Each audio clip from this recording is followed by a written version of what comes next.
Under the blinding flashes of cameras and the watchful eyes of an entire city, Julian Cross found only one person in the room who mattered. "You came," he whispered, crossing the crowded floor to where Camilla Hart stood.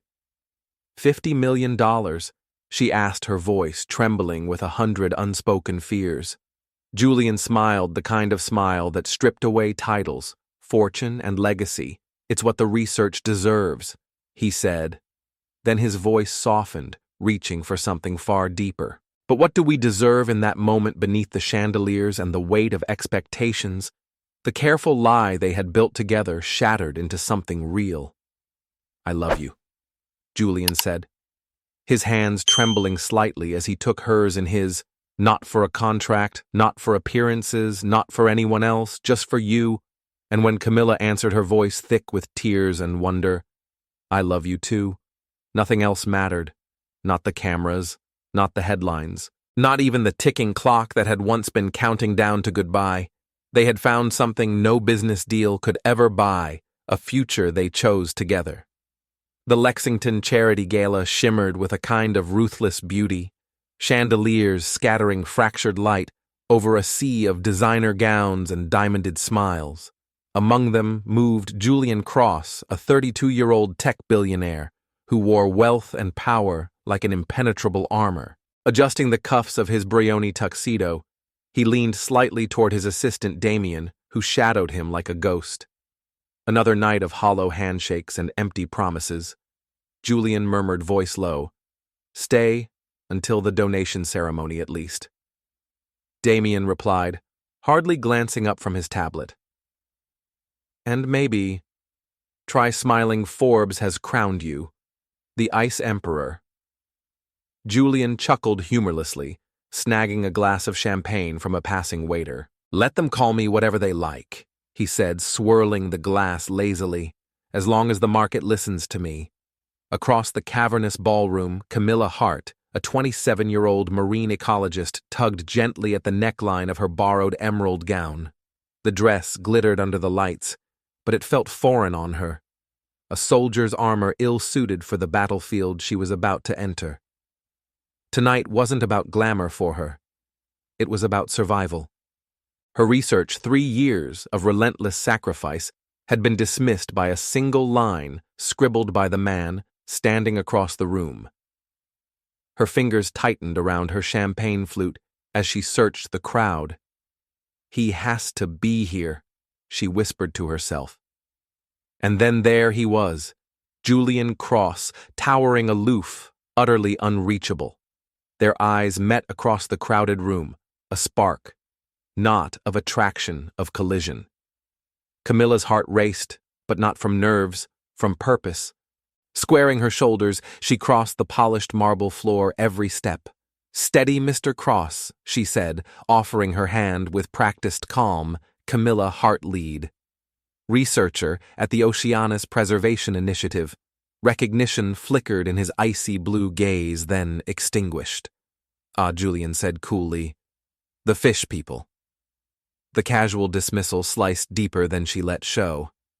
"I believe your team already received our response," he added, turning slightly, already, dismissing her presence. "You mean," Camilla said, her smile a polished blade, "the templated rejection your assistant's assistant sent, without you even glancing at our proposal." Several nearby conversations paused attention, sliding toward them like moths to a flame. "This is hardly the venue," Julian began. 3 minutes, Camilla interrupted. "Just 3 minutes to show you how your money could save oceans, instead of sponsoring another round of luxury yacht races." Julian's mouth twitched a smirk or a sneer. Impossible to tell. "I admire your spirit," he said, voice like glass. "But my decision is final." He turned to walk away, his parting shot tossed carelessly over his shoulder. "Maybe try Kickstarter." Laughter rippled faintly behind him, knives disguised as laughter. Camilla's vision blurred with rage. 3 years of her life. Dismissed. Mocked. Something inside her cracked. Before her mind could catch up with her body, she was moving, and the sound of her palm striking Julian Cross's chiseled jaw echoed through the marble hall. The room stilled. Even the orchestra faltered. Julian stood frozen, the imprint of her hand blossoming crimson across his pale skin. His expression was unreadable. Damien stepped forward urgently, but Julian raised a hand, stopping him. "No," Julian said, voice unnervingly. "Calm. Let her go." And as Camilla turned and walked away, head held high, heart pounding against her ribs, neither she nor Julian knew that a single impulsive slap had just rewritten the rest of their lives. Gasps rippled through the ballroom like a sudden gust of wind, shattering the fragile glamour of the evening. Phones rose almost in unison, screens glowing as they captured the impossible scene. Julian Cross Lexington's untouchable billionaire standing stunned, a red imprint blossoming across his jawline. For a heartbeat, he didn't move. Shock anchored him in place, but beneath it something else stirred. Something far more dangerous than anger. Curiosity, intrigue, security. Damien started already signaling for staff, but Julian lifted a hand, slow and deliberate. "No." He said, his voice unsettlingly calm even as he absently rubbed the stinging mark on his skin. "Let her go," across the room. Camilla Hart's figure disappeared through the grand doors, back-straight dignity clinging to her, despite the tremor in her chest and the tears she refused to let fall. Neither of them realized that in the space of a single reckless moment, a chain reaction had been set in motion. One that would dismantle the carefully curated worlds they both lived in. And far across the ballroom, tucked away beneath the shadows of a towering floral arrangement, Eleanor Cross watched it all unfold. Eleanor, the true architect behind the Cross dynasty, was nearing her 80th birthday, but her mind was as sharp, her instincts as ruthless as they had been the day she first built an empire from nothing. Her pearl-clad fingers tightened slightly around the stem of her glass. "Find out everything about that young woman," she whispered to her assistant, who immediately faded into the crowd. Because Eleanor Cross had seen something tonight that she hadn't witnessed in decades. A woman who could fracture Julian's ice-cold armor with nothing but a look of genuine disappointment. And Eleanor Cross had no intention of letting that slip through her fingers. The orchestra picked up once more, the Gala regaining its glittering rhythm as if nothing had happened. But Julian Cross couldn't settle back into the pretense, not with the phantom sting still burning on his jaw, not with the vivid image seared into his mind. A young woman with fierce green eyes who had looked at him not with awe or fear, but with raw, unvarnished disappointment. He didn't know it yet. But by the same time, tomorrow, everything he thought was solid would begin to unravel. Julian Cross's mornings were a ritual of precision, a symphony of efficiency orchestrated down to the minute. At 5:30 a.m. sharp, he pounded the trails of Riverside Park for his 5-mile run. By 6:30, his private chef handed him a protein shake at the door. At 7:15, exactly, he was seated behind the glass walls of his penthouse office atop Cross Tower, surveying overnight markets before Wall Street came alive. Discipline control. Every minute accounted for. But today, something was wrong. The phone on his desk wouldn't stop buzzing. "You've gone viral," Damien announced as he breezed in, balancing a tablet in one hand and Julian's black coffee in the other. Julian didn't look up from his monitors. The footage of last night. Damien continued sliding the tablet across the desk, over 2 million views already. Cross Smackdown is trending. Julian's fingers stilled over his keyboard. He let out a breath through his nose, not quite a sigh, but something close. "Draft the standard cease and desist letters," he said, "and find out who she is, already ahead of you." Damien replied, tapping the folder, now lying neatly on the desk. Julian picked it up, flipping it open with a flick of his fingers. Camilla Hart, Damien recited Ph.D. in marine biology from Berkeley, lead researcher at Oceanus Conservation Institute, 27 years old, unmarried, impeccable academic record. No legal issues until last night. Julian's brow furrowed, pausing over the photo attached to the file, that same defiant fire in her eyes. Options. Julian asked curtly. We could press charges, Damien said, though his voice was careful, but that would be unwise. PR backlash would be brutal. Alternative private settlement. NDA. Julian opened his mouth to respond, but the office door swung open so violently both men jumped. Eleanor Cross didn't often visit Cross Tower. She preferred to reign over the dynasty from her grand estate outside Lexington.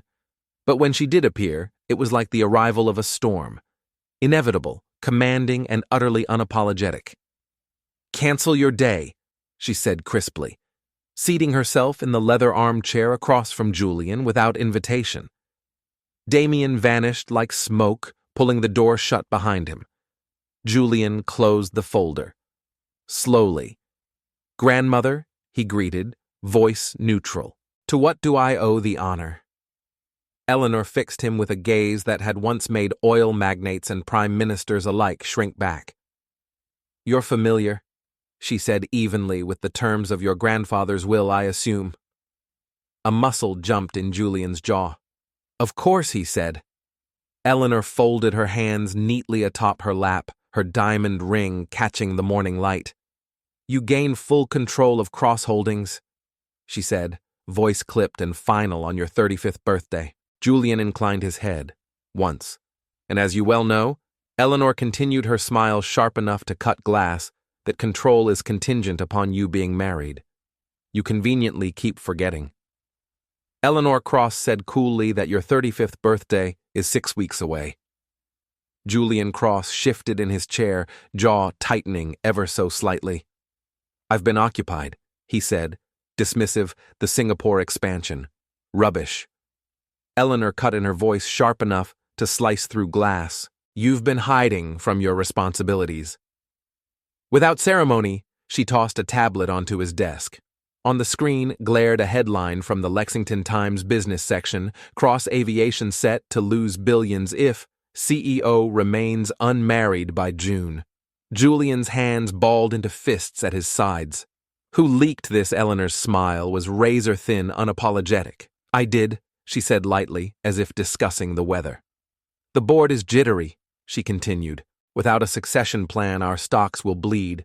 Your grandfather's conditions were not some whimsical relic, Julian. They were designed to ensure that the man leading Cross Holdings valued family over quarterly profits. Julian exhaled slowly, tension radiating off him like heat from asphalt. Fine, he said with an edge of disdain. Arrange something. Isn't that what you did for my father? The temperature in the room seemed to plummet. Eleanor's eyes, steel blue and unflinching, bored into him.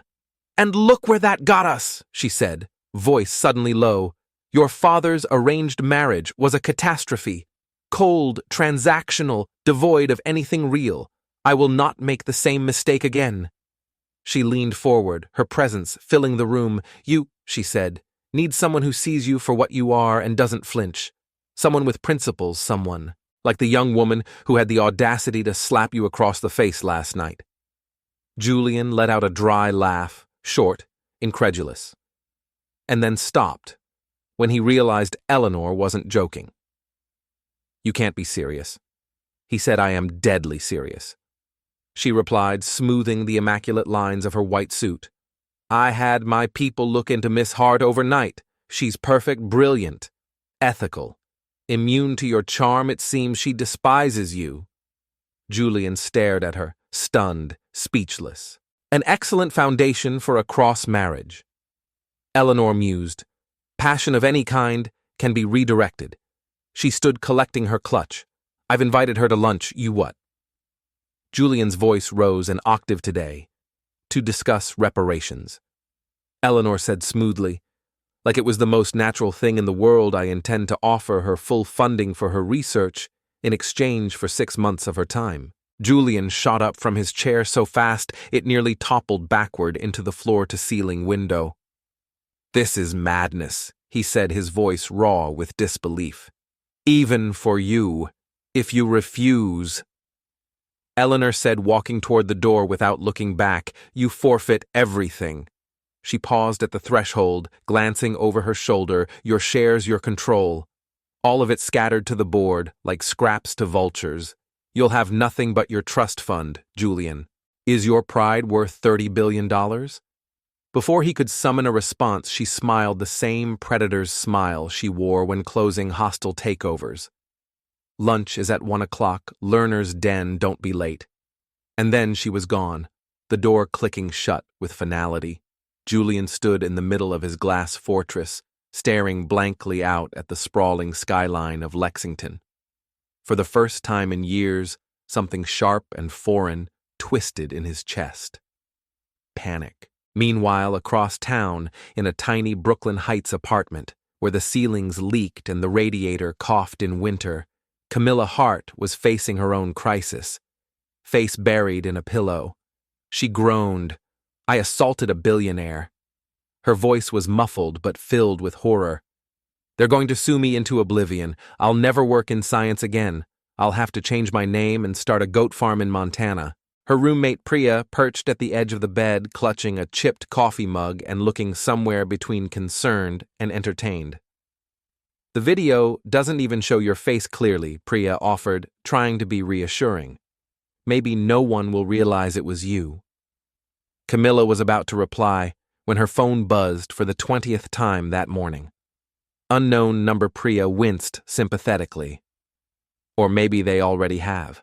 Heart pounding, Camilla slid her finger across the screen to answer, bracing for lawsuits or threats. Or worse. Instead, a calm, cultured female voice flowed into her ear. "Dr. Hart, this is Clarissa, assistant to Mrs. Eleanor Cross. Mrs. Cross would like to invite you to lunch today to discuss a mutually beneficial arrangement." Camilla sat bolt upright in bed. "I'm sorry. What? There will be a car sent for you at noon," Clarissa continued, smoothly unbothered. "Business casual attire is appropriate. And no, you will not need legal representation. Mrs. Cross assures me this will be a friendly meeting." The line went dead. Camilla stared at her phone.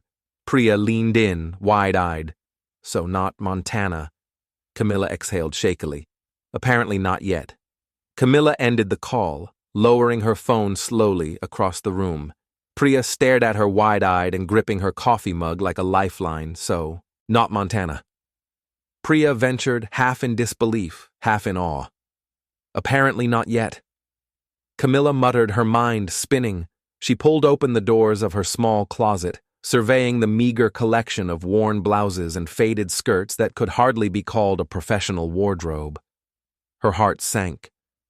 "I'm going to need to borrow another dress," she said, grimly, glancing back at Priya, who immediately sprang into action like a battlefield medic. What neither of them realized in their tiny Brooklyn Heights apartment was that across Lexington, in a gleaming penthouse lined with steel and glass, Julian Cross was also preparing, equally unwilling, equally bound, by forces neither of them could fully control.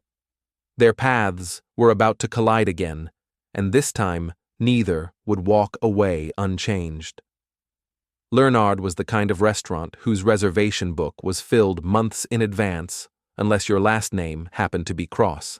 Camilla clutched her borrowed leather purse tighter as the maitre d' led her through a sea of tailored suits and murmured power plays.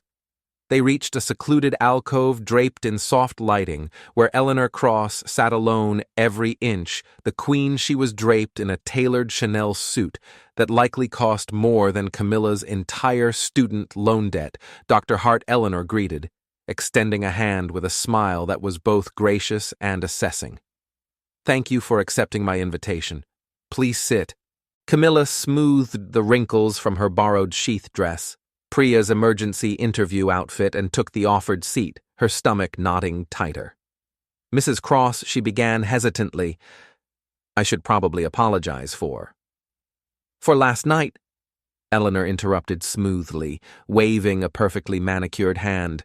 "Refreshing, really. And between us, long overdue." She signaled the waiter, who appeared as if summoned by magic. "The tasting menu for my guest.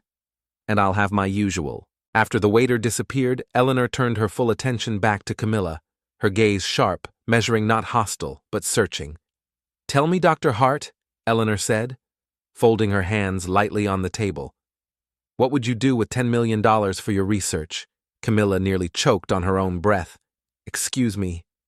She coughed, certain she had misheard. 10 million. No oversight committees, no quarterly targets, pure research freedom for 5 years. The world around Camilla faded into a blur. Her mind, trained to seize possibilities, immediately began calculating equipment, salaries, expeditions, restoration sites. With that kind of funding, they could not just theorize. Solutions, they could rebuild entire dying ecosystems. We could save entire reef systems. Camilla answered, her voice trembling with the enormity of it. But why?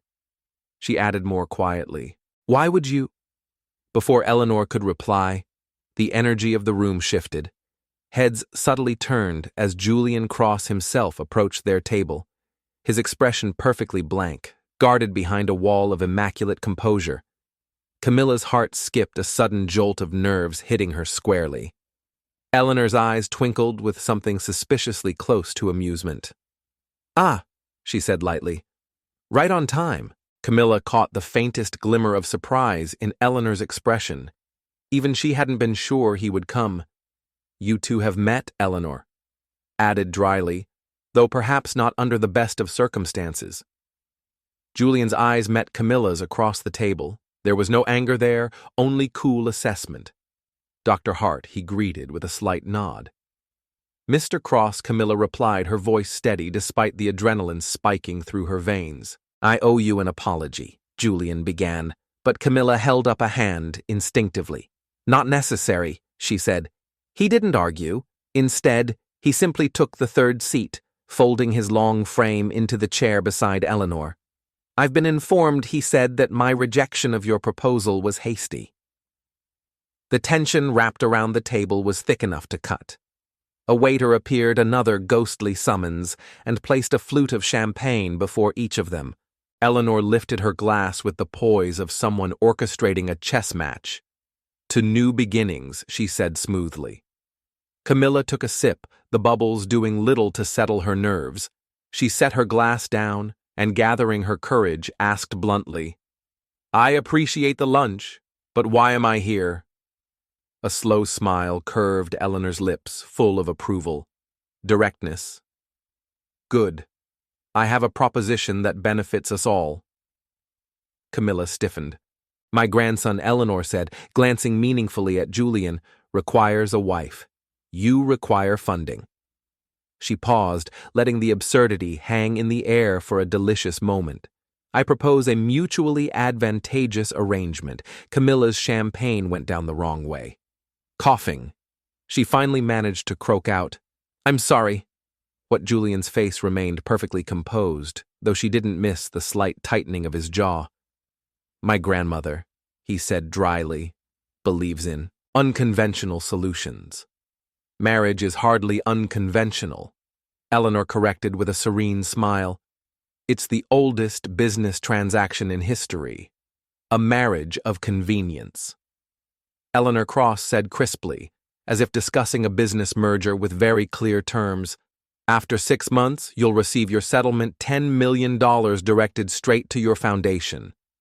Camilla Hart stared at her, then at Julian Cross, waiting for some sign that this was a joke, a punchline, a smile. None came. Carefully, Camilla set her champagne flute down, her heart thudding against her ribs. "This is insane," she said, finally, voice tight. "On the contrary," Eleanor replied smoothly, dabbing the corner of her mouth with her napkin. "It's remarkably rational." She folded her hands, her rings catching the light. "My grandson," she continued, "must fulfill the terms of his grandfather's will, which demands he be married by his 35th birthday, 6 weeks from now." Her gaze sharpened. "You," she added, "need funding. Substantial funding which traditional channels have repeatedly denied you. This solves both problems efficiently." Camilla swallowed hard. "With all due respect, Mrs. Cross, I'm a scientist." "Not a she," stumbled, "a temporary life partner," Eleanor supplied almost kindly. "With very generous compensation." Camilla shifted her gaze to Julian, searching for any flicker of humanity behind his poised facade. "You're actually agreeing to this charade." For a moment, Julian's mask slipped. The barest flicker of frustration, or perhaps resignation, shadowed his features. "I have 30 billion reasons to agree," he said, voice low.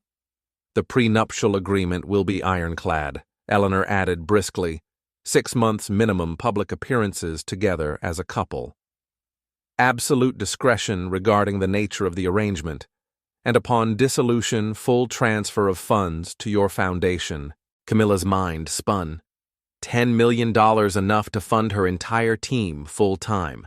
Enough to move her coral regeneration project out of endless grant applications and into the ocean where it belonged.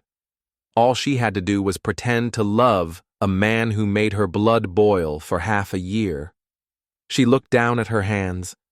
"I need time to think," she said quietly. "Of course," Eleanor said, smiling, as if she already knew the answer. "You have 24 hours." For a moment, the table fell into uneasy silence. Then Julian, who had remained silent through most of the meeting, finally spoke.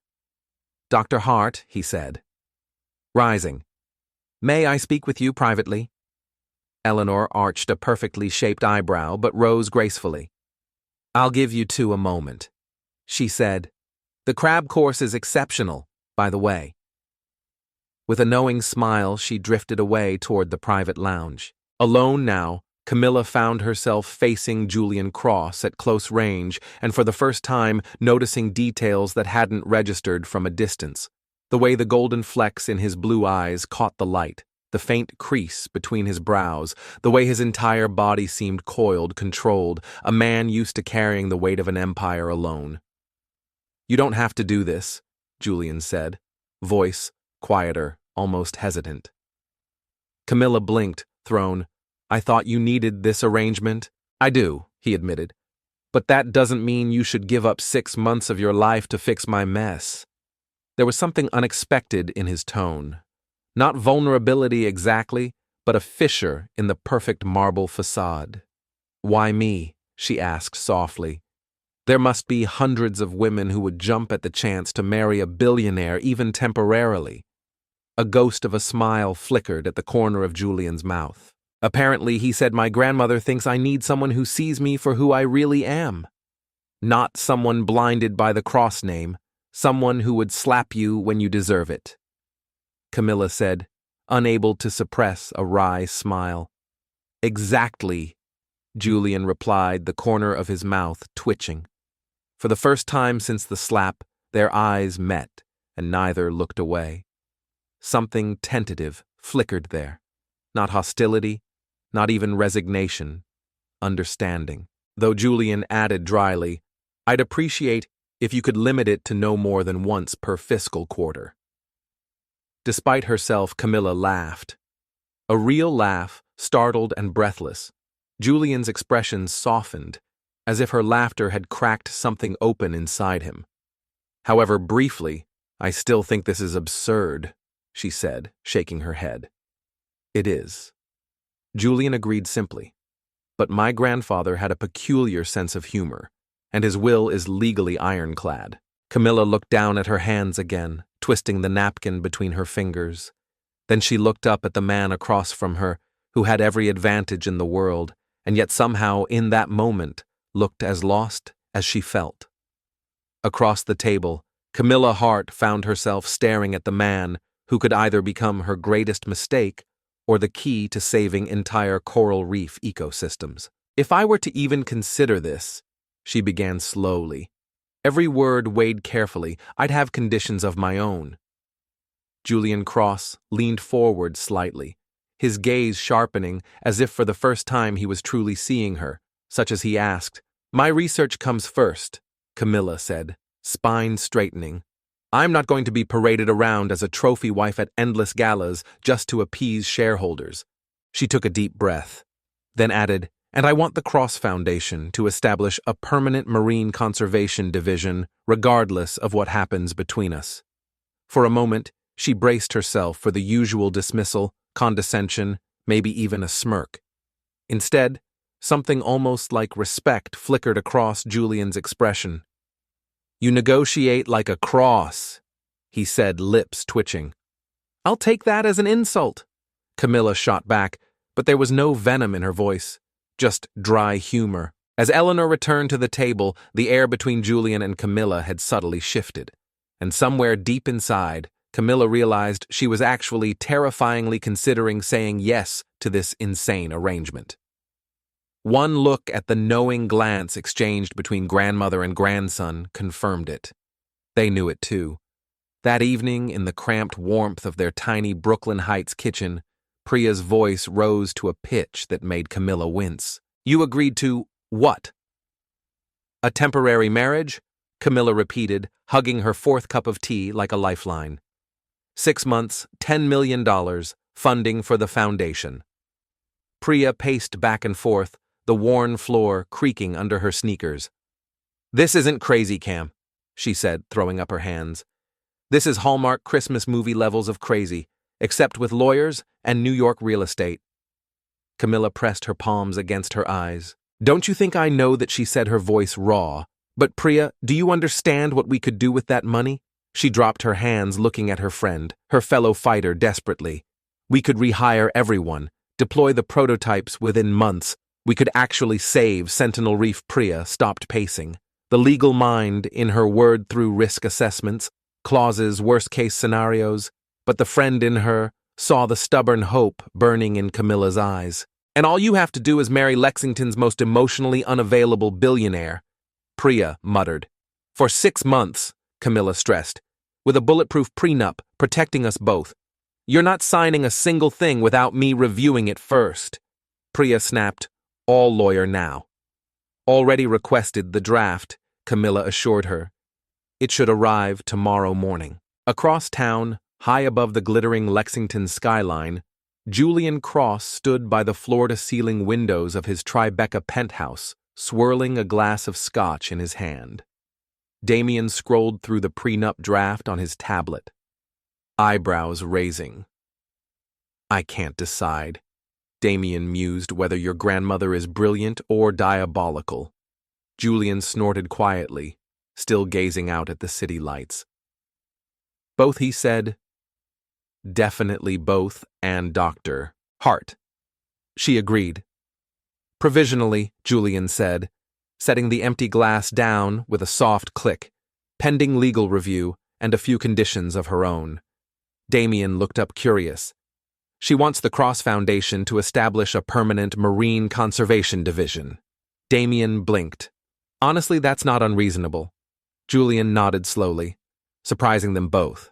"I reviewed her research proposal after lunch," he admitted almost reluctantly. "Adaptive reef structures that can respond to rising ocean temperatures. It's innovative. It should have been funded from the start." Damien set the tablet down completely now, studying him. In 15 years of working for Julian Cross, he'd never once heard his boss admit a mistake. Not once. "The board meeting is tomorrow morning at 9, Damien reminded gently. Julian pushed off from the window, rolling the tension out of his shoulders. "Announce it discreetly," he said. "Say, I'm seeing someone special. No names yet." "And the foundation?" Damien asked. "Schedule a meeting with the executive director first thing Monday morning." Julian said, "If we're doing this, we're doing it properly." He wasn't just playing along anymore, he was committing. The city glittered outside, sharp and indifferent, but for the first time in years, Julian Cross didn't feel entirely alone as he watched it. Camilla Hart arrived at Cross Tower 15 minutes early, a coffee clutched in her trembling hands, her stomach, a tangled knot of nerves. The prenup had arrived at her apartment at dawn, delivered by a somber-faced courier. 98 pages. Priya had stayed up half the night, parsing every clause. "It's solid." Priya had concluded reluctantly, suspicion etched across her face, almost too fair. The settlement, $10 million, was guaranteed, regardless of how things ended, as long as Camilla stayed the minimum 6 months and made reasonable public appearances as Julian's wife. Now, as the private elevator whispered skyward, Camilla stared at her reflection in the polished steel, wondering if she was about to make the biggest mistake of her life. The elevator doors opened directly into a sleek reception area, bathed in muted grays and silvers. Waiting for her was a woman with a chiseled smile and an impeccable navy suit. "Dr. Hart," she greeted warmly. "I'm Margot, Mrs. Cross's assistant. They're expecting you in the conference room." Camilla followed her down a corridor lined with modern art so expensive she was almost afraid to breathe too hard. As they approached a frosted glass door, Margot paused and in a lowered voice said, "May I offer you a bit of advice?" Camilla blinked, surprised, then nodded. "Mrs. Cross respects backbone," Margot said quietly. "And Mr. Cross respects facts. Remember that, and you'll do just fine." With a small encouraging smile, Margot opened the door. Inside, Eleanor Cross and Julian Cross sat at opposite ends of a long glass table, the distance between them crackling with the cool precision of two generals preparing for a battle. Between them sat a distinguished older man Camilla didn't recognize, Dr. Hart. Eleanor rose smoothly, prompt as expected. "Allow me to introduce Julian Hargreaves, the Cross family attorney for over 30 years. The lawyer inclined his head with a small smile. "A pleasure, Dr. Hart. I trust you've reviewed the agreement." "My foundation's counsel has," Camilla said, taking the seat positioned strategically between the two crosses. "We have a few points to clarify, specifically regarding confidentiality clauses and research autonomy." For a fleeting second, something like approval flickered across Eleanor's composed face. "Excellent," she said crisply. "Let's address them now." For the next hour, Camilla negotiated terms with a calmness she didn't quite feel. Priya's meticulous notes were her armor as she argued for research independence limits on mandatory public appearances and stipulations around living arrangements. Julian remained mostly silent, only occasionally offering a quiet clarification. Mostly he simply watched her, that same inscrutable look in his blue-gold eyes. It was unnerving. It was also strangely grounding. "There's one last matter," Julian Hargreaves said, finally flipping through his annotated copy of the agreement, the engagement announcement. "For authenticity, we'll need a backstory." Julian leaned back slightly in his chair, expression dry. "Apparently, she slapped me and my grandmother decided we should marry. Isn't romantic enough." For the first time that morning, the room cracked with laughter, sharp and startled. Even Eleanor allowed herself a small, rare chuckle. Perhaps Eleanor said, "Recovering smoothly, you've been secretly collaborating for months on oceanic investments." The disagreement at the gala was a public miscommunication about sensitive negotiations, and the slap. Camilla asked, arching an eyebrow. Julian's mouth quirked, betraying the ghost of a smile. "A passionate disagreement," he said, about deployment timelines. Camilla fought the urge to roll her eyes hard enough to sprain something. Eleanor, on the other hand, was positively delighted. "The press will adore it," she said, already strategizing. Brilliant marine scientist and cold billionaire clash over world-changing innovation, only to discover a deeper connection. "How very convenient," Camilla muttered under her breath. Before Eleanor could respond, Hargreaves cleared his throat. "Speaking of convenience," he said, tapping his tablet, "there are a few additional logistical matters to finalize. We should probably discuss living arrangements," Julian Cross said, leaning forward across the glass table. "During the marriage," he clarified his voice, "even I propose that Dr. Hart retains her own residence for appearance's sake. Meanwhile, we'll designate my penthouse as our primary home, with her relocating whatever essentials are needed for credibility. I have conditions," Camilla said quickly before anyone could steamroll her. Julian's gaze flicked to hers, steady and attentive. "I'll need my own space within the penthouse," she said firmly. "A private office with secure access for my research, and Priya must be able to visit freely without security," breathing down her neck. "Done." Julian agreed immediately without hesitation. Hargreaves, the family lawyer, made a tidy note on his tablet, and regarding the engagement period, Eleanor Cross added, calculating aloud. 3 weeks should be sufficient, long enough to appear genuine, short enough to maintain some semblance of privacy. Camilla barely heard the words. It was all moving so fast, so impossibly fast. She felt panic rising like a tide inside her. She didn't really know these people. She was about to tie herself legally to a man she had, until a heartbeat ago, thoroughly disliked. As if sensing her unraveling thoughts, Julian spoke, his voice softer. "Dr. Hart," he corrected himself. "Camilla, if you need more time, we can wait." Camilla blinked up at him, startled. The expression on his face, carefully composed, yet edged with something almost human, was not what she expected. Concern, or maybe understanding. "No," she said firmly, swallowing down the whirlwind inside her. "The timeline is fine, but—" She lifted her chin. "I have one more request." "Yes," Eleanor prompted, arching a curious brow. "If we're going to convince people this is real," Camilla said then, "we should at least know each other a little. Basics, favorite books, allergies, coffee orders, that sort of thing." Julian tilted his head. "Considering her reasonable," he said after a moment.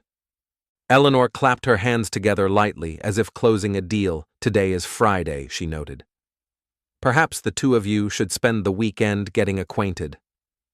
The innocent suggestion carried just enough mischievous inflection to make Julian shoot his grandmother a look. "Grandmother," he warned. But Eleanor's eyes sparkled with mischief. "If you're announcing an engagement on Monday," she said, entirely unapologetic, "you should be able to look comfortable around each other by then." And so 3 hours later, after signing papers that would alter the course of both their lives, Camilla found herself seated in the back of a discreet black town car heading eastward toward the Cross family beach house. Manhattan's skyline shrank behind them, swallowed by distance and late afternoon haze. "Your grandmother," Camilla said dryly, "is a force of nature you have no idea." Julian replied, loosening his tie, a small human gesture that made him seem momentarily vulnerable. "For what it's worth," Camilla said after a pause, "I think you handled her admirably." Julian turned his head, visibly surprised by the compliment. "Years of committee meetings," she added, smiling slightly. "You learn how to hold your ground." A companionable silence settled between them as the car glided down the highway. Camilla sneaked a glance at Julian out of the corner of her eye. He was absorbed in something on his phone, his profile sharp against the setting sun. He looked less formidable here, less untouchable.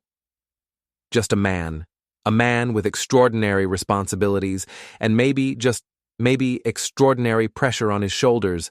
"Is this," Camilla asked, suddenly breaking the quiet, "the strangest thing you've ever done?" Julian looked up, and for the first time a real smile broke across his face. It was brief, but brilliant, like a shaft of sunlight cutting through a storm. "Without a doubt," he said, voice lighter. "And you," Camilla chuckled, warmth bubbling up despite herself. "Top 3, she admitted. "Right behind, the time I had to wrestle a research buoy away from an amorous sea lion." Julian laughed an actual laugh, and the sound startled them both into a moment of quiet, giddy surprise. The road unspooled before them, the coastal air growing cooler. Neither of them knew what the weekend would bring. But for the first time since this whole arrangement began, something between them had shifted, and not even Eleanor Cross could have orchestrated it better. A tiny crack had appeared, a small fracture in the wall of assumptions Camilla Hart had built around Julian Cross, and through it light was beginning to slip. The Cross family beach house was nothing like what Camilla had imagined. Instead of the gleaming, ostentatious mansion she had pictured, the house was a sprawling cedar structure, aged gracefully, its weathered exterior blending into the windswept dunes. Floor-to-ceiling windows faced the vast expanse of the Atlantic, and a simple wooden boardwalk wound its way down to a private, untouched stretch of beach. Camilla stepped inside, letting the salty air and muted sunlight wash over her. "This," she said, trailing off. "This isn't what I expected." Julian dropped their bags in the airy, open living room. "Disappointed. There's no gold-plated elevator, he teased lightly. Camilla smiled, drawn instinctively to the windows and the slow, hypnotic pull of the tide. Pleasantly surprised, actually, she admitted. It feels real. Almost normal. Julian joined her by the window, his gaze drifting to the horizon. My grandfather built it in the 70s, he said quietly, before Cross Holdings became what it is today.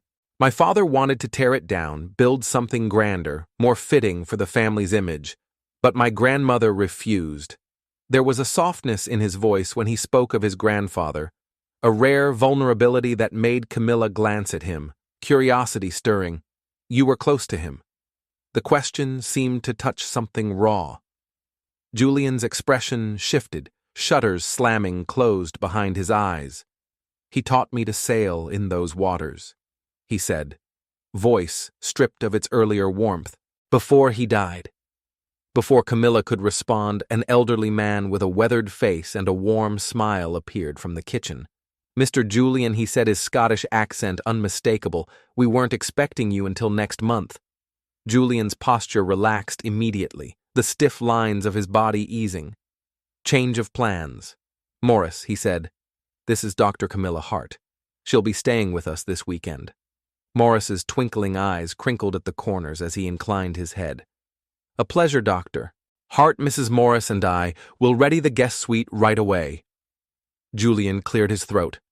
Actually, he hesitated only a fraction of a second. Dr. Hart will be in the main suite with me. Morris's eyebrows shot up, a flash of surprise he quickly masked with professional composure. Of course, sir, dinner at 7, as usual. Once Morris disappeared, an awkward silence fell between them. I can take the guest room, Camilla said hastily, cheeks heating. Not necessary, Julian said, his voice surprisingly gentle. The main suite is connected by a sitting room. Separate bedrooms. My grandmother's idea of progressive design in the 70s. Camilla laughed, the knot of tension inside her, loosening a little. Good, she said, and meant it more than she realized. I thought we could use the weekend to work on our backstory, Julian said, checking his watch. But first, I have a conference call in 20 minutes. The beach is private, he added. Feel free to explore, left to her own devices. Camilla changed into jeans and a soft sweater, the one Priya had insisted she pack. Just because it's a fake relationship doesn't mean you can't look effortlessly cute, Priya had said with a wink. Outside, the late September air was crisp but gentle. The beach stretched out before her empty, but for a few drifting gulls. Camilla wandered down the boardwalk and found an old driftwood log near the water's edge where she settled herself, letting the sound of the waves soothe her restless mind. Her phone buzzed in her pocket. It was a text from Priya. Have you signed away your soul yet? Or just your hand in marriage? Camilla snorted, typing back quickly. Both currently at his beach house. It's surprisingly normal. The reply came instantly. Beach house. Cam, nothing about this is normal. Send pics. I need to know if I should be planning your rescue or your honeymoon. Camilla laughed out loud, the sound carried away by the ocean breeze. She was still smiling when she heard footsteps approaching across the sand. Turning, she found Julian, now dressed in jeans and a loose shirt, his polished business persona stripped away by the sea air. He looked almost human, almost approachable. Something shifted again between them, something neither quite knew how to name. But for the first time it felt like the beginning of something neither contracts nor conditions could define. Julian Cross approached the driftwood log with a casualness that felt almost human. The cashmere sweater he wore, soft, simple, impossibly expensive, made him look disturbingly approachable. Something amusing, he asked, gesturing to the space beside her. Just my roommate. Camilla Hart replied, shifting to make room. She thinks I've either been kidnapped or seduced. Julian chuckled, a low sound that was warmer than anything she'd heard from him before. And which is it? He asked, teasing, threading his tone. Neither Camilla retorted, smirking. "This is a business arrangement, remember?" "Ah, yes," he said dryly. "The $10 million marriage of convenience." He turned his gaze toward the horizon where the sky melted into the sea. "I apologize," he added after a pause, voice surprisingly sincere, "for dragging you into this madness." Camilla blinked, caught off guard by the honesty in his words. "You didn't drag me," she said, her voice softer. "I walked in with my eyes open." She hesitated, then asked the question that had been lingering at the edges of her mind. "Though I am curious why agree to your grandmother's solution so easily. Surely you could have found someone else." Julian was silent for so long that she thought perhaps he wouldn't answer. When he finally spoke, his voice was stripped of its usual polish. "My grandfather amended his will when I was 25. He said his words, slow, deliberate. He told me I had 10 years to find someone who would keep me honest. His words, not mine." A humorless smile tugged at his mouth. "I thought it was just his old-fashioned way of nudging me to settle down. I threw myself into building the company. Instead, I figured I'd deal with the marriage clause when it became urgent. And now it is." Camilla concluded quietly. Julian nodded once grimly, but he added, glancing at her. "My grandmother was right about one thing. Most women in my world would say yes for all the wrong reasons. And what Camilla asked, tilting her head, are the right reasons." He turned fully toward her, then the last light of sunset catching in his eyes, softening the sharpness there. "Integrity," he said simply. "Purpose, the courage to stand up to me when I'm wrong." Camilla felt something flutter unexpectedly inside her chest, so she teased, lifting an eyebrow. "I qualified because I slapped you." Julian laughed, then a real laugh, rich and unguarded. "You qualified," he said, his smile lingering, "because you didn't apologize afterward. Because you stood your ground. Because you fought for what mattered to you even when it would have been easier to stay silent." Warmth unfurled through Camilla's chest at his words, catching her completely off guard. To hide it, she bent down, picked up a smooth stone, and flicked it expertly across the water. 5 skips, Julian said, impressed. "Marine biologist," she said, flashing a grin. "I spend more time around water than most people." Julian found his own stone and sent it skimming 4 skips before it surrendered to the sea. "What made you choose marine biology?" he asked as they strolled along the shoreline. The question was simple, but no one outside her field had asked it in years. Camilla found herself answering without hesitation, telling him about the tide pools she explored as a child, about her undergraduate work with coral bleaching, about the sickening realization that reefs were dying faster than anyone predicted. "That's why your rejection hurt," she admitted. "It wasn't just about money. It was about time. Time we don't have." Julian was quiet for a long moment, the only sound between them, the hush of the waves. "I made a mistake," he said finally. Voice low. "I read your proposal again after lunch. Your technology, it has applications far beyond conservation. Adaptive structures alone, the market potential is massive." He stopped himself there, his jaw tightening. "But that wasn't your priority," he said, almost as if to himself. "No," Camilla agreed. "But it doesn't have to be either or. Sustainable innovation can be profitable." A corner of Julian's mouth lifted slightly. "My grandfather used to say something similar," he mused. They had walked almost a mile down the empty beach without realizing it, the conversation flowing as naturally as the tide. As they turned back toward the house, the fading light casting long shadows across the sand, both of them felt it. A shift, subtle, real, something neither contracts nor contingency plans could have predicted. As they stepped back into the quiet warmth of the beach house, Camilla Hart realized she was seeing a side of Julian Cross she hadn't known existed. Not the cold, calculating titan of industry, but a man weighted by legacy expectations and something more. Something real. The afternoon slipped by in surprisingly easy conversation over a dinner prepared by the Morrises, a feast of fresh seafood, so delicious it almost made Camilla forgive billionaires in general.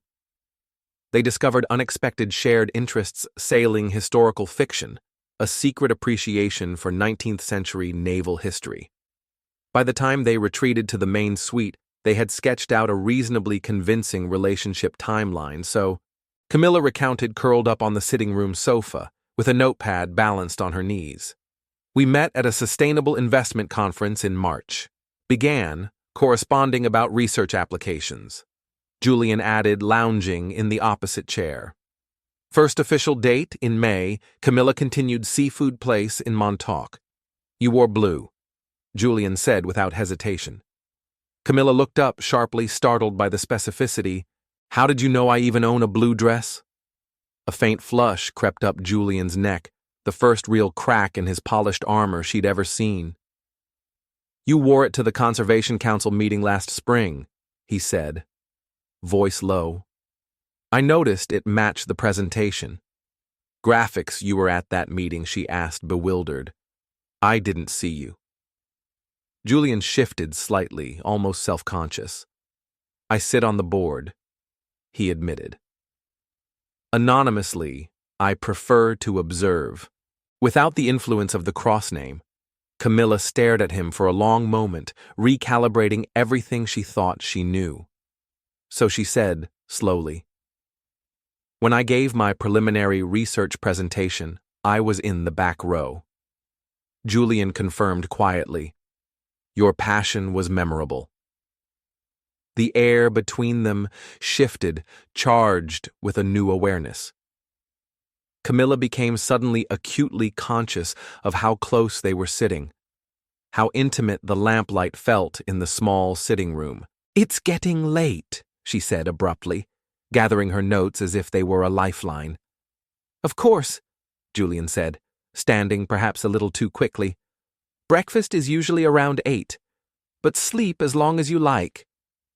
At the door to her adjoining bedroom, Camilla hesitated. She turned back, words tumbling out before she could second-guess them. Julian, thank you for not being the person I thought you were. His answering smile was faint, touched by something that might have been regret. Good night, Camilla, he said softly. Later, lying in a bed softer than anything she'd ever known, Camilla stared up at the ceiling, struggling to reconcile the Julian Cross she had slapped days ago with the man who had just admitted noticing the color of her dress. The truth, she was starting to realize, was far more complicated and far more dangerous to her peace of mind than she had anticipated. Across the sitting room, Julian stood by the window, watching moonlight ripple silver over the Atlantic. For the first time since his grandfather's death, he wondered if the marriage clause hadn't been about business at all. Maybe it had been something else. A final lesson about trust. About choosing someone that mattered. The realization hit harder than he cared to admit. Monday morning arrived far too soon. In the back seat of the sleek town car, ferrying them back to Manhattan, Camilla twisted the delicate engagement ring on her finger, a vintage emerald set in platinum, once belonging to Julian's great-grandmother. Remember, Julian said quietly as the glass tower of Cross Holdings came into view. From now on, we're engaged, she nodded, forcing a smile that felt fragile. Ready when you are, fiancé, she said. Neither of them could have known then that their carefully constructed facade was about to face its first real test. One that would stir feelings neither was prepared to name, let alone confront. The press release read, Cross Holdings proudly announces not only the establishment of a groundbreaking oceanic research division with an initial $10 million investment, but also the engagement of CEO Julian Cross to the division's brilliant director, Dr. Camilla Hart. The press conference had unfolded exactly as orchestrated flashbulbs erupted in a staccato symphony. As Julian Cross and Camilla Hart stood at the podium, the picture of poised happiness. In the front row, Eleanor Cross beamed with grandmotherly pride every inch the proud matriarch. Hidden beneath the polished veneer below the camera's view, Julian's hand found Camilla's and gave it a small, steady squeeze, a gesture of solidarity that had somehow become second nature over the past 3 weeks. 3 weeks of carefully choreographed appearances, 3 weeks of shared dinners, shared glances, late-night conversations, stretching into quiet mornings. 3 weeks of pretending that was beginning to feel less and less like pretending. "They're eating it up," Damien murmured, falling into step beside them as they exited through a private corridor, a stack of gleaming newspapers tucked under his arm. The Ice King and the Scientist Who Melted His Heart blazed across headlines. "Grotesque," Julian muttered under his breath, although his public smile never faltered for the benefit of passing staff. Camilla smothered a laugh until they were alone in the elevator. "I don't know," she teased, bumping her shoulder lightly against his. "Better than Beauty Tames Billionaire Beast." Julian rolled his eyes, but the corners of his mouth twitched, the ghost of amusement he barely bothered to suppress these days. This, too, had become their rhythm. Private jokes, unscripted banter moments that were beginning to feel unsettlingly real. "Dinner tonight at Lark," Julian reminded her as the elevator ascended toward the penthouse. "My grandmother's staging the engagement celebration of the century, I remember," Camilla said, slipping out of her heels the moment they stepped inside. Even after weeks of designer dresses and glittering society functions, she still felt like an intruder in the world of the Cross dynasty. "I need to swing by the lab first," she added, stretching her sore feet. "The new equipment finally arrived yesterday." Julian checked his watch. "I'll have the car ready by 7. There was an ease to their domestic rhythm now, something neither had expected. In public, they played their roles flawlessly, lingering glances, the soft touch of his hand at the small of her back, the way her face naturally turned toward him when he spoke. In private, they treaded more carefully, neither willing to name the shifting ground beneath them. At precisely 7, Camilla emerged from her room, dressed in an emerald gown, Eleanor's not-so-subtle choice, to match your eyes, darling, and that magnificent ring. Julian stood by the window tuxedo, impeccable backlit by the glittering Manhattan skyline. When he turned, he froze. For a long moment, words seemed to elude him. "You look," he began, then stopped himself. "The dress suits you." Camilla smiled, choosing to ignore the flutter in her chest. "High praise," she said lightly, from a man who notices everything. The elevator ride down was silent, but not empty. It was thick with unspoken words, glances, not exchanged emotions, carefully packed away. It had become their pattern. Lark was unrecognizable, transformed by Eleanor's relentless standards into a vision of opulence fit for Manhattan's most talked-about couple. As they stepped through the grand entrance, Camilla leaned closer, squeezing Julian's arm gently. "Your ex," she whispered, eyes flicking discreetly across the room. 2 o'clock blonde, Valentino dress.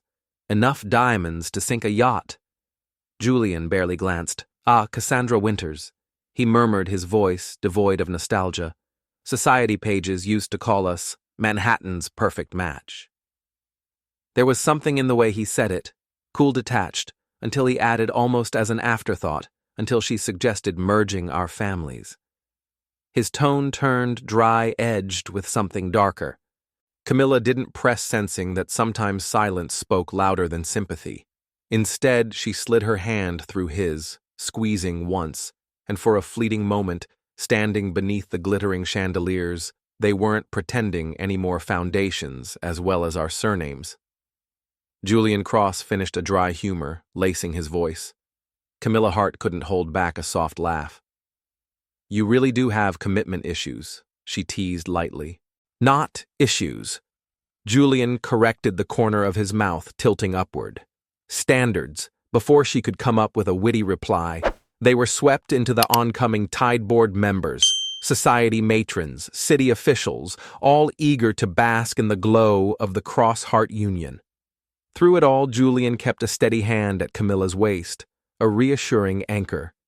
His voice softened when he introduced her, and each time he said, "My fiancée," there was a warmth that felt dangerously real.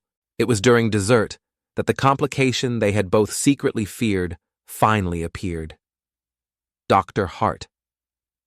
The booming voice sliced through the din of champagne toasts. Camilla turned and nearly dropped her glass.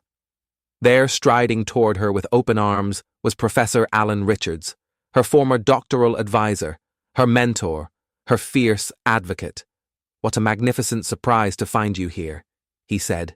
Beaming, Professor Richards' Camilla managed her heart lurching. "I didn't realize you were in New York conference at Columbia," he explained easily, oblivious to her panic. "Then I received this most intriguing invitation engagement party of my favorite former student." He turned a curious gaze to Julian. "Though you never mentioned dating across during our weekly calls," Camilla's stomach dropped. Their carefully crafted timeline, perfect on paper, had a glaring hole. Richards knew her schedule intimately. He would see the inconsistencies immediately. "It happened rather quickly," she said, forcing a smile. Julian stepped smoothly into the breach, his hand finding hers beneath the table. "We wanted to keep it private until we finalized the research partnership." Julian said, his tone steady, plausible professional discretion. "You understand?" Richards squinted at them. Academic skepticism, sharpening his expression. "Of course," he said slowly, "though I must admit it's surprising. Last I heard, you were quite vocal about the Cross Foundation rejecting your grant proposal." The table went still. Even the hum of conversation around them seemed to fade. Eleanor Cross watched with hawk-like focus. Damien, a few tables away, looked ready to leap into distraction mode. Beneath the linen tablecloth, Julian's hand tightened around Camilla's, not for show, not for optics, but in genuine support. Camilla drew a deep breath. "Actually," she said, steadying herself, "that rejection was the best thing that could have happened to my research." Richards raised a skeptical eyebrow. "It forced me to reevaluate my approach." Camilla continued, finding her rhythm to look beyond traditional funding channels. She turned to Julian then, and found his gaze waiting for hers, unguarded and unexpectedly vulnerable. And in the process, she said quietly, "I found someone who saw the potential I'd been struggling to communicate." Julian's thumb brushed lightly over the back of her hand almost reflexively. "And I found someone," Julian said, voice low and unpolished, "who challenged me to see beyond quarterly projections. Someone who reminded me what real vision looks like. The air between them, charged too real, too raw, to be dismissed as mere performance. For a heartbeat, there was only them, and the dangerous knowledge that neither of them was acting anymore." Professor Richards cleared his throat loudly. "Well then," he said, lifting his glass, "it seems congratulations are indeed in order to unexpected partnerships."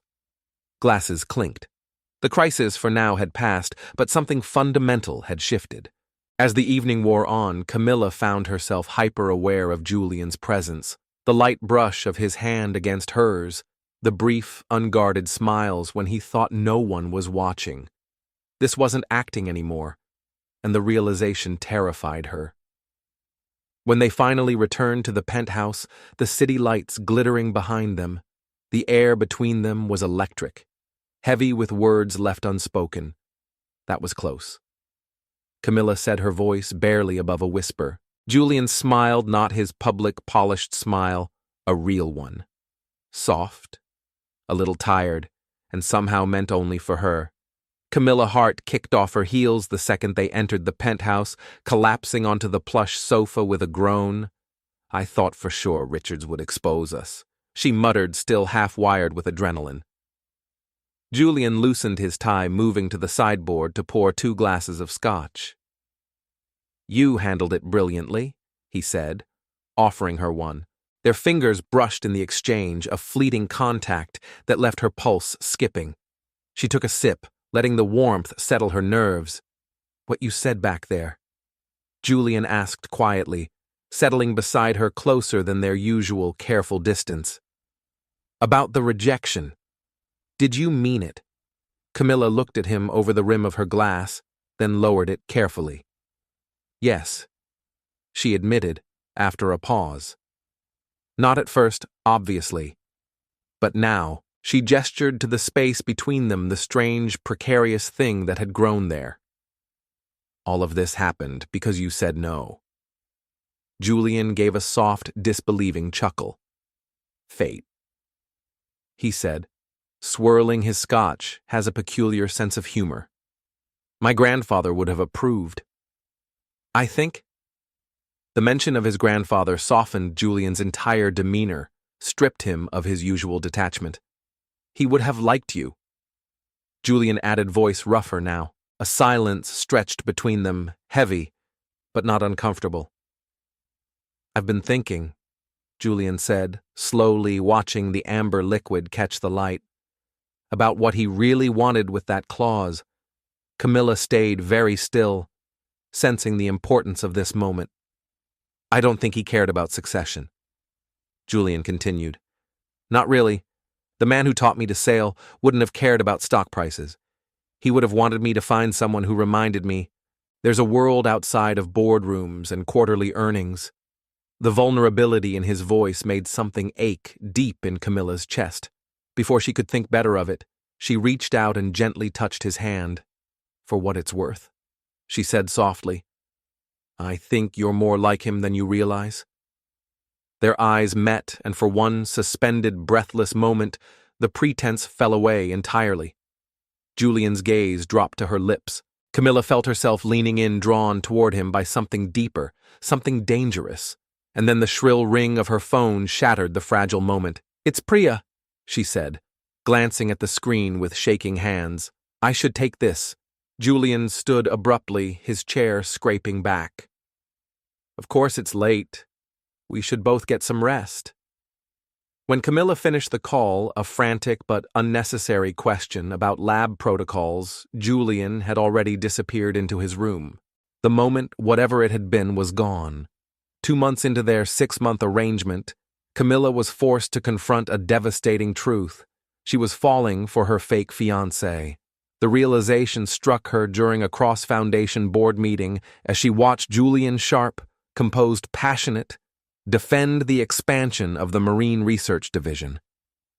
He hadn't just honored their agreement, he had embraced it. He had become a true advocate. When a board member questioned the delayed profitability projections, Julian had met him with an unwavering gaze and said, some investments, he said, are measured in generations, not in quarters. In that moment, Camilla's heart fractured with pride, with longing, with the unbearable knowledge that none of this was real, because their story had an expiration date. 4 months from now, she would walk away just as they had agreed. She would have her research funded, and she would leave behind the man she hadn't intended to love. As the 3rd month drew to a close, a new storm hit. A rival research team published preliminary findings that directly challenged Camilla's reef restoration model. Skepticism rippled through the scientific community. Funding committees began questioning the viability of her work. Camilla retreated into the sanctuary of her lab, working feverishly, obsessively. For 3 days she barely slept, barely spoke, even to Julian. On the 4th night, Julian found her slumped over her desk, fast asleep amid scattered calculations and abandoned simulation models. For a long time, he simply stood there, looking at her, this fierce, brilliant woman who had upended his life in ways he was only beginning to understand.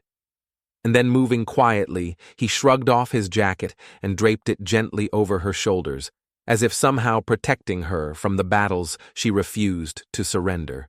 Camilla, Julian Cross said softly, touching her shoulder with the gentlest pressure. Come home. The word hung between them, weighted with a meaning neither dared examine too closely. He cleared his throat, offering a safer explanation. The penthouse, he said, though something in his eyes suggested he had meant more. You've been here for 72 hours straight. Camilla blinked up at him, disoriented, the harsh light of the lab blurring into halos around his face. I can't stop, she whispered, gesturing helplessly to the scatter of papers, calculations, simulations. If I can't refute this, the whole project falls apart. Julian didn't dismiss her worry. Instead, he bent down, studying the chaos with the same intensity he reserved for quarterly earnings reports. After a long silence, he pointed to a set of figures. Here, he said quietly, "Your temperature variables, they don't account for the Gulf Stream shift you mentioned last week." Camilla stared at the column, then back at him. He was right. Her exhaustion had blinded her to a critical oversight. The adaptive response needed to adjust for shifting ocean currents. "How did you?" She started voice cracking with disbelief. "I've been reading your work," Julian admitted almost shyly. "All of it. It's extraordinary." Something inside, Camilla broke open at his words. Warmth flooded into the cracks she had tried so hard to seal. Before she could stop herself, she closed the distance between them, pressing her face into his shoulder, Julian's arms wrapped around her, immediately holding her like she was something precious, something irreplaceable.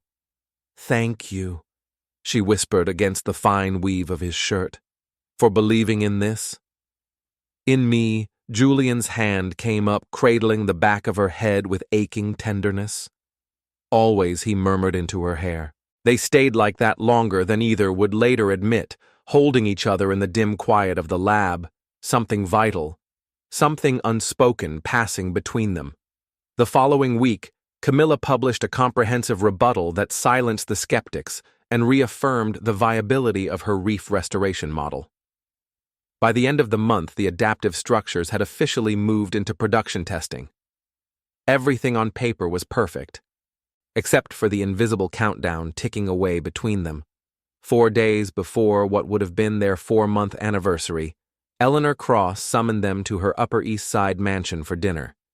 The meal, as always, was impeccable, multi-coursed, orchestrated to perfection. But beneath the surface there was tension, a sense of something waiting to snap. Over dessert, Eleanor finally spoke, setting down her fork with surgical precision. "The board is impressed with your partnership," she announced, her gaze razor sharp, both personal and professional. "Your grandfather would be very pleased, Julian." "Thank you, grandmother," Julian said, his voice unreadable. Eleanor's eyes gleamed with calculation, which is why she continued, "I believe it's time to revisit the terms of your arrangement." Camilla's heart stuttered painfully. "I'm not sure I understand," she said, voice tight. "The 6-month requirement," Eleanor said smoothly, "has served its purpose.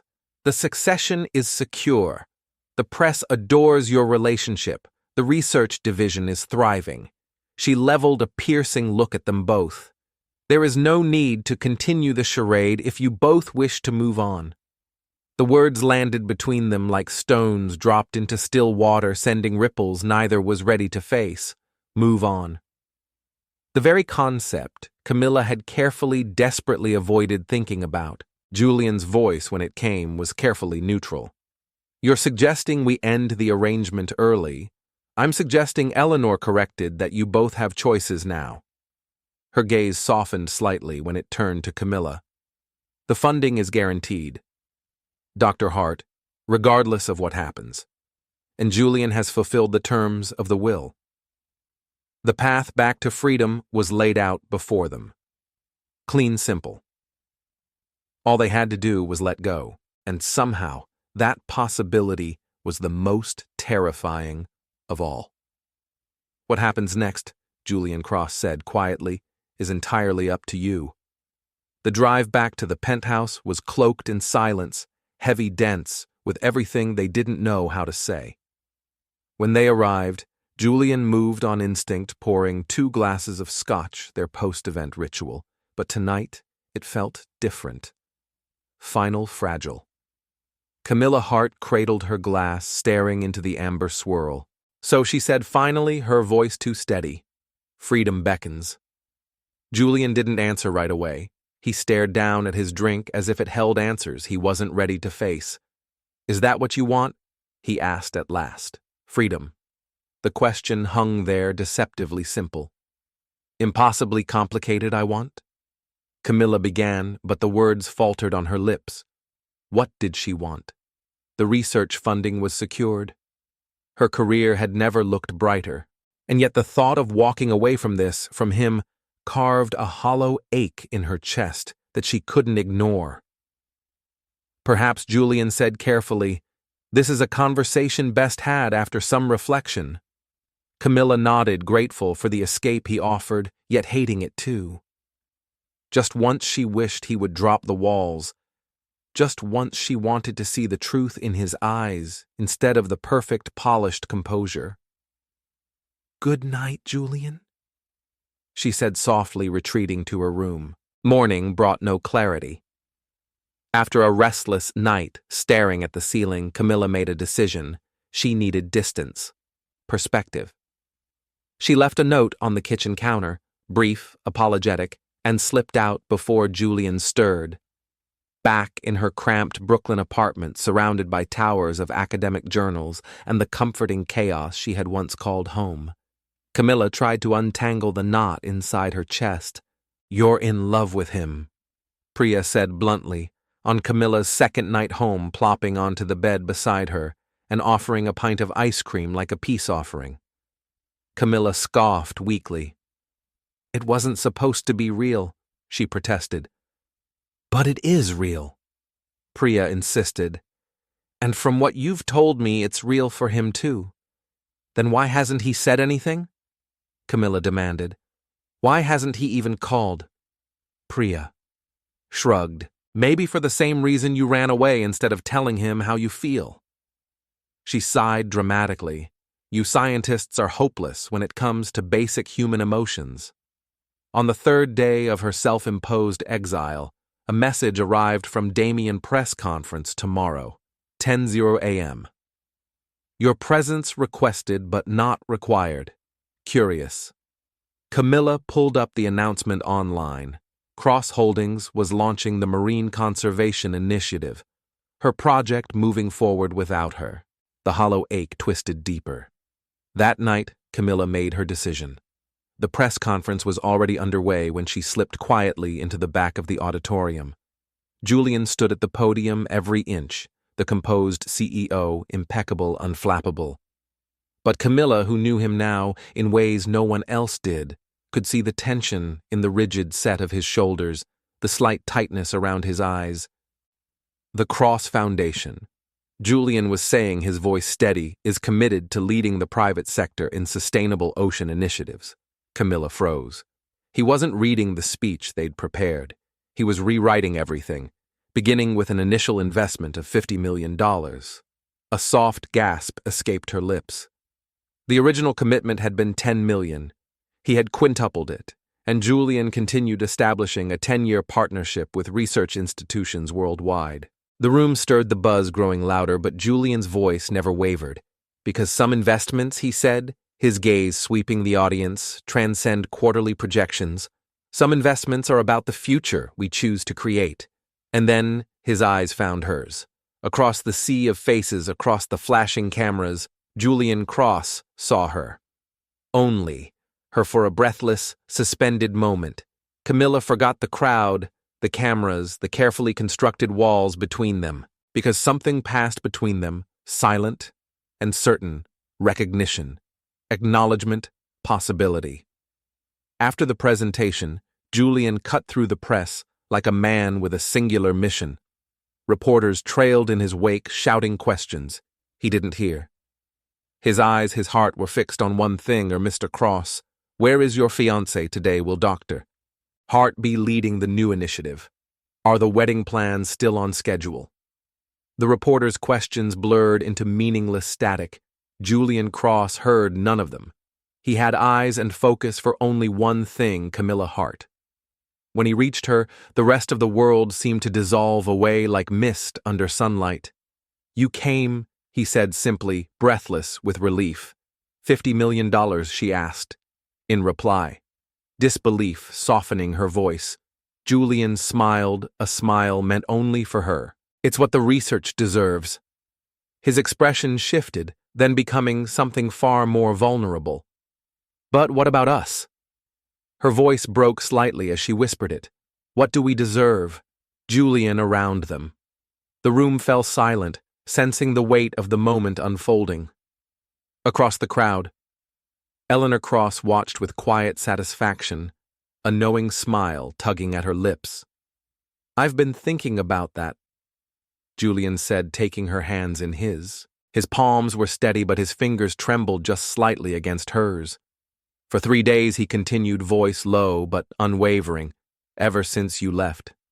And I realized something my grandfather knew all along." He took a breath, his gaze locked to hers. "That sometimes arrangements become real when you least expect them. That sometimes getting slapped is the best wake-up call a man can get." A laugh burst from Camilla, bright, incredulous, full of aching hope. "Are you saying she teased? You're grateful I hit you?" "I'm saying," Julian said, tightening his hands around hers, "that I don't want this to end. Not in 2 months, not ever."